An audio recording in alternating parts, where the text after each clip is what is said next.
आप सभी को मेरा नमस्कार। तो दोस्तों, आज मैं आपके लिए इस वीडियो में दशा माता की चौथी कहानी लेकर आई हूँ। तो प्रेम से बोलिए दशा महारानी की जय हो। दोस्तों, एक समय की बात है। एक नगर में एक राजा की रानी बहुत ही कोमल थी। वह फूलों की सेज पर सोया करती थी। एक दिन सेज में कच्ची कली बिछ गई, जिससे रानी को नींद नहीं आई। राजा ने पूछा, प्रिय, आज तुमको नींद क्यों नहीं आ रही है? तो रानी बोली कि आज सेज पर एक कच्ची कली रह गई, वह मेरे शरीर में चुभती है। उसी समय दीपक हंसा। राजा ने दीपक से प्रार्थना की कि हे दीपक देव, आप क्यों हंसे? उस ज्योति स्वरूप दीपक ने उत्तर दिया कि अभी तो रानी कच्ची कली के कारण टसकती है, कल सवेरा होते ही जब सिर पर बोझा ढोवेगी तब क्या होगा? राजा ने पूछा, क्या मेरे देखते मेरे जीते जी ऐसा हो सकता है? तब दीपक ने उत्तर दिया, हाँ। उसकी ऐसी भविष्यवाणी सुनकर राजा ने अपने मन में कहा कि यह देववाणी असत्य नहीं हो सकती। रानी को अवश्य बोझा ढोना पड़ेगा, परंतु यह हो सकता है कि यदि मैं इसको जीते जी समुंदर में बहा दूं तो यह बोझा ढोने से बच जाएगी, क्योंकि जब समुंदर में वह डूब जाएगी तब बोझा कौन ढोवेगा? राजा ने उसी समय रानी से कहा, चलो हम तुमको तुम्हारे पीहर भेजाएं। रानी तैयार हो गई। तब राजा ने उसे संदूक में बिठाकर नदी में बहा दिया। वह नदी समुंदर में ऐसी जगह जाकर मिलती जहां उस राजा के बहनोई का राज्य था। समुंदर में मोती की सीपें निकालने जाने का राजा का ठेका था। रानी का संदूक बहता हुआ जब वहां पहुंचा तब राजा ने मल्लाहों को हुक्म दिया कि संदूक को मेरे सोने के कमरे में रख दिया जाए। राजा के सेनाकार में संदूक पहुंचते ही रानी ने सुना कि राजा ने उसे समुंदर में पाया है। तब वह फौरन उसे देखने आ गई। उस समय पहरेदार वहां से हट गए। रानी ने कौतूहलवश संदूक खोला। उसने देखा कि उसके भीतर एक स्वर्ण सुंदरी 16 श्रृंगार किए बेटी है। रानी ने अपने जी में सोचा कि अगर राजा इसको इस दशा में देखेगा तो इसी का हो जाएगा और मुझे त्याग देगा, इसलिए इस स्त्री का हुलिया बिगाड़कर संदूक में बंद कर देना चाहिए। उसने रानी के जेवर कपड़े सब उतार कर तथा मैले कुचले फटे पुराने कपड़े पहना दिए और संदूक को वापस बंद कर दिया। राजा जब महल में आया तब उसने रानी से पूछा, क्यों रानी, तुमने देखा इसमें क्या है? रानी ने जवाब दिया, मैंने कुछ नहीं देखा।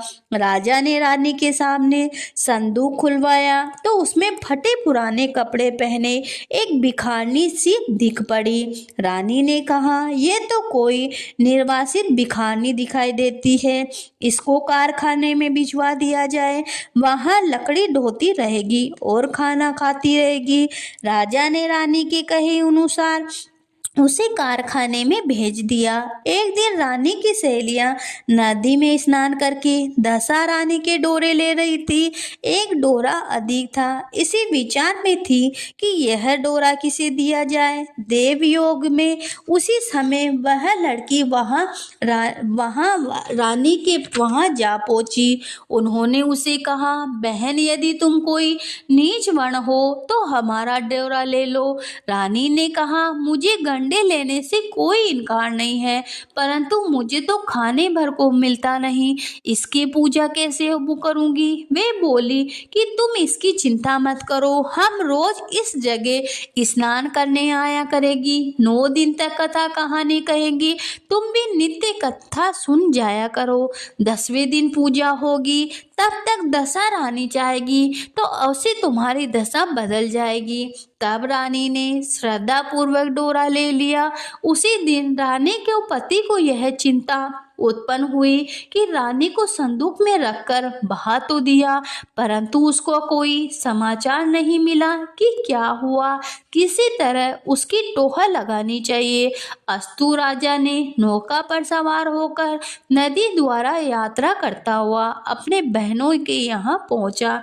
जब वह लेटने लगा तब बहन से बोला कि मेरे हाथ पैर में बहुत दर्द है, किसी सेवक को बुलवा दो। तब उस रानी ने लकड़ी ढोने वाली भिखारनी को बुलाकर हुक्म दिया कि तू मेरे भाई के पैर दबा। वह बड़े संकोच में पड़ गई, अपने जी में अनेक संकल्प विकल्प करती हुई, पर वह पुरुष का शरीर कैसे छूं, मजबूरन उसे स्वीकार करना पड़ा। राजा के पैर दबाते दबाते रानी को उनके पाँव का पदम चिन्ह दिख पड़ा। रानी चुपचाप रोने लगी और उसके आंसू राजा के पैरों पर टपक पड़े। तब उसने पूछा, क्यों रे दासी, क्यों रोती है? तू अपना भेद मुझे बता, मेरे कारण तुझे किसी प्रकार की हानि नहीं पहुंचेगी। तब वह बोली कि जैसा पदम आपके पैर पर है वैसे ही मेरे पति के पैर में था। पहले दिनों की याद आने से मुझे रुलाई आ गई। तब राजा बोला कि मैं समझ गया, अब तुम मेरे पैर मत दबाओ, आराम से सो। जो तुम्हारे भाग्य में लिखा था वह तुमको भोगना ही पड़ा। मैंने उसको टालने के लिए जो उपाय रचा उसका उल्टा हुआ। तुम्हें भार ढोना था वो तुम्हें ढोना ही पड़ा। सवेरा हुआ, बहुत दिन चढ़ गया, परंतु अतिथि राजा सोकर नहीं उठा। न पेड़ दबाने वाली दासी बाहर निकली। तब उसकी बहन को चिंता हुई। थोड़ी देर बाद दासी बाहर निकल आई और कारखाने में काम करने चली गई। रानी ने अपने भाई के पास जाकर उसे जगाया। तब वह बोला, मेरे माथे में पीड़ा है, मैं अभी नहीं उठूंगा। इस समय मेरा जीव बहुत व्याकुल हो रहा है, मुझे अधिक मत सताओ। रानी ने पूछा, आखिर क्या बात है, कुछ कहो भी। राजा ने कहा, बड़ी लज्जा की बात है, मैंने तुम्हारी भावज को जानबूझकर तुम्हारे पास इसलिए भेजा कि यहाँ इसे आराम से रखा जाएगा, परंतु तुम उससे मजदूरों के साथ लकड़ी डुलवाती हो, क्या इसलिए उसे तुम्हारे पास भेजा था?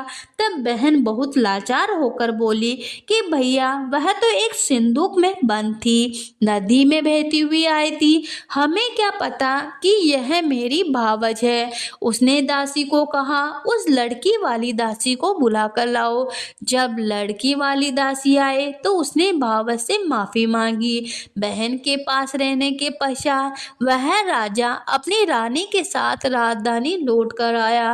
रानी ने अपने महल में पहुंचकर सुहागिन होती धूमधाम से दशा रानी के गंडे की पूजा करी और गांव भर में ढिंडोरा पिटवा दिया कि आज से अमीर गरीब सब दशा रानी के गंडे लेंगे और श्रद्धा पूर्वक पूजा करेंगे। जिस प्रकार दशा रानी ने उस रानी के दुख के दिनों को सुख में फेरे, वैसे ही वह अपने सभी भक्तों के दिन फेरे, सभी का कल्याण करे। तो प्रेम से बोलिए, दशा रानी की जय हो।